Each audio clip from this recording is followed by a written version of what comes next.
saya dan kawan-kawan dipanggil untuk dibina setelah viral video kritik atasan Damkar Depok lagi. Jadi nama dia itu adalah Sandi. Dia berani banget bersuara terkait kasus korupsi.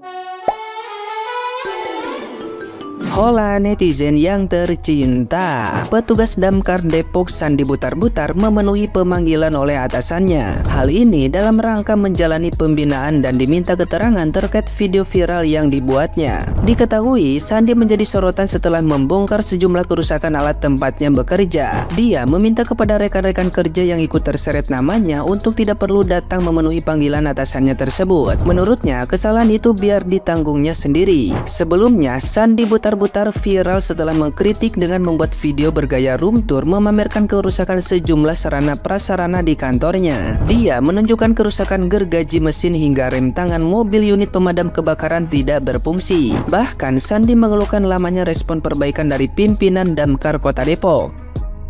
Nah, gimana nih menurut netizen yang terhormat? Silahkan berkomentar ya.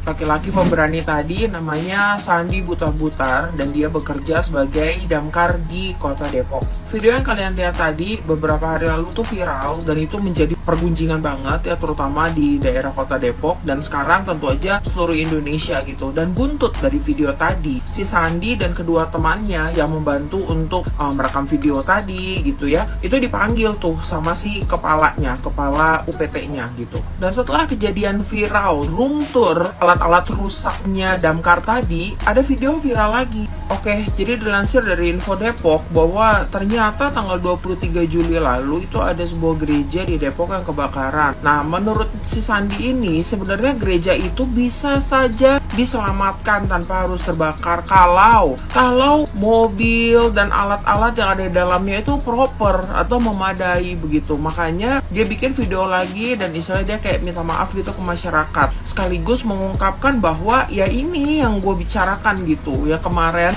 gue bikin viral videonya, alat-alat gak bisa dipakai, masyarakat yang menanggung akibatnya gitu. Setelah itu Sandi Butar-Butar ini kan dipanggil nih sama kepala UPT-nya untuk dimintai klarifikasi gitulah, kenapa lu bikin video kayak gitu. Nah, jadi katanya si Sandi ini ketika dia dipanggil, dia coret tuh nama teman-temannya yang ngambilin yang nge-tag video dia dan yang lain-lain tuh dia coret namanya. Dia bilang limpahkan semua kesalahannya pada saya, jangan bawa-bawa mereka gitu, kayak gitu ya. Dan ternyata si kepala UPT ini kan masih baru, jadi katanya dia cuma hanya menjalankan apa yang diminta sama kepala dinas untuk memanggil Sandi dan kawan-kawannya. Orang-orang macam Sandi ini justru adalah orang yang dibutuhkan oleh kita masyarakat Indonesia, karena kita tahu bahwa ternyata di sana di instansi itu ada yang benar-benar berpihak kepada masyarakat. Orang-orang macam Sandi ini yang harusnya jadi pemimpin, bukan dia berusaha dijegal, dijatuhkan. Ingat ya bapak-bapak yang nonton ya, atau ibu-ibu juga mungkin yang kerjaannya di damkar situ.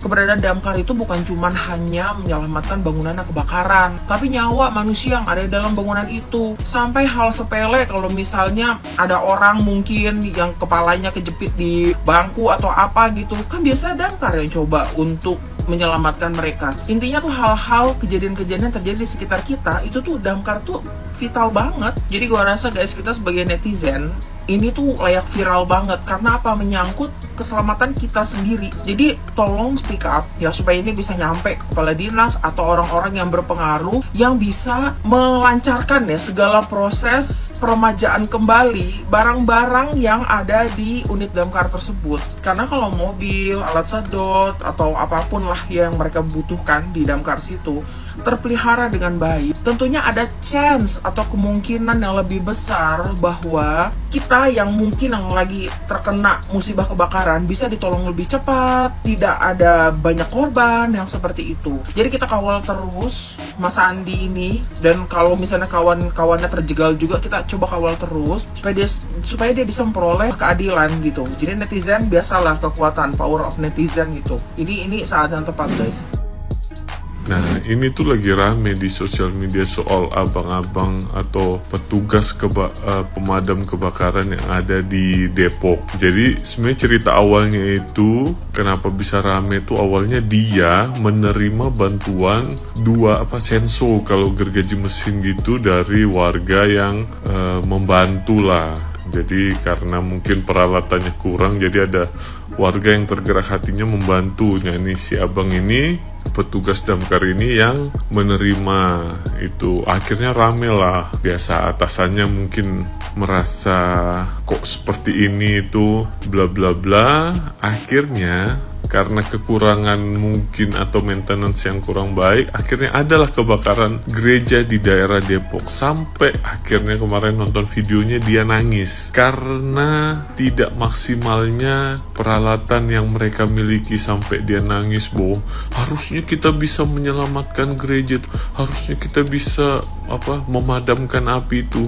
Kepada bapak-bapak ini coba lihat itu. Jadi banyak dia informasinya bahwa dia bilang banyak warga yang melihat, banyak wartawan yang lihat kalau ini unit ini tidak maksimal. Jadi dia merasa bahwa pengen lagi lebih diperhatikan agar peralatan-peralatan petugas kebakaran mungkin di daerahnya dia itu diperbaiki atau di maintenance lebih baik. Ya buat bapak-bapak atau buat semua kepala daerah, ini salah satu contoh yang harus segera ditindaklanjuti supaya tidak ada terjadi hal-hal yang seperti ini. Makasih abang damkarnya, mantap. Setelah saya tonton video abang ini, dan saya akan mengatakan beliau luar biasa hebat dan salut. Di mana beliau berani protes atau mengenai bosnya, di mana laporan dia selama ini mengenai alat-alat yang mereka pakai untuk memadam kebakaran itu tidak ditanggapi. Karena ada alat-alat yang mereka pakai itu udah rusak atau butuh diganti yang baru atau butuh. Tetapi pihak dari atasannya tidak merespon.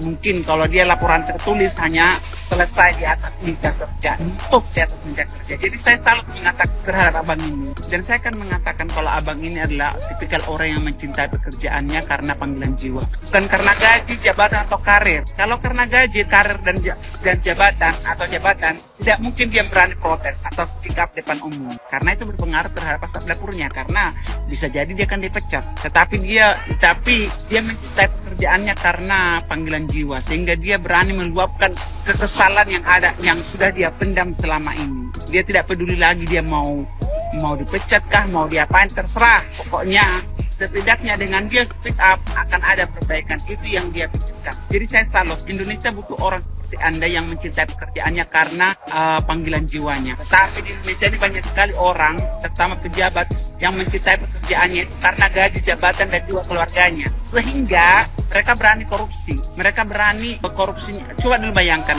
berapa miliar kadang-kadang mereka korupsi. Itu untuk apa coba? Kalau untuk makan juga saya rasa itu tidak habis. Tetapi untuk apa? Untuk gaya hedon keluarganya, karena mereka terlalu mencintai keluarganya sehingga sampai dibikin hedon, dan itu padahal itu hak orang lain. Jadi saya salut dengan Anda yang mencintai pekerjaan karena panggilan jiwa, karena gaji, jabatan, dan atau karir. By the way, ini opini saya, pastinya ada pro dan kontra. Heran banget sama Indonesia, kenapa ya orang jujur dan berani bersuara itu diintimidasi. Heran banget, kasihan banget nih. Saya dan kawan-kawan dipanggil untuk dibina setelah viral video kritik atasan damkar Depok lagi. Jadi nama dia itu adalah Sandi. Dia berani banget bersuara terkait kasus korupsi yang di lingkungannya gitulah. Nih, keberanian Sandi, anggota damkar Depok, bongkar kasus korupsi bosnya tak gentar meski diancam dipecat. Di berita lainnya nih, Sandi buka suara usai Kejari Depok tetapkan 3 tersangka korupsi damkar. Setelah itu dia mendapat panggilan dari atasannya ya terkait peringatan segala macamnya lah. Kasian banget nih dia curhat nih. Apakah saya salah menyampaikan kebenaran? Saya anggap pejabat damkar Depok tidak berjiwa satria. Kalau mau jangan bawa-bawa teman saya siap menanggung semua. Tapi teman saya yang menerima chainsaw jangan dibawa-bawa, ujar Sandi. Ternyata teman-temannya kena imbas juga, padahal yang bersuara dia. Teman-temannya, nih, Dinas Pemadam Kebakaran dan Penyelamatan Kota Depok melalui UPT Cimanggis memanggil beberapa pegawai untuk mengikuti pembinaan pegawai kontrak tidak tetap PKTT yang akan dilaksanakan pada hari Selasa 23 Juli 2024. Undangan ini ditujukan kepada Sandi Butar-Butar, Ade Hidayat, Harbi Asdiki, dan Ridwan, mereka yang terlibat dalam pembuatan video yang viral. Pembinaan ini akan berlangsung di ruang Kepala UPT Damkar Cimanggis pada pukul 11 WIB. Dalam surat yang ditandatangani oleh Kepala UPT Cimanggis, Dede Kurnia SPSSIP, disebutkan bahwa agenda pertemuan adalah pembinaan PKTT. Surat ini juga ditembuskan kepada Kepala Dinas Pemadam Kebakaran dan Penyelamatan Kota Depok, Kepala BK SDM Kota Depok, Kepala Bidang Pengendalian Operasional DPKP Kota Depok, serta Kepala Bidang Sarana dan Prasarana DPKP Kota Depok. Orang jujur kok dibina, heran kan? Seharusnya koruptor, orang pembohong yang dibina. Aneh nggak? Aneh banget kan?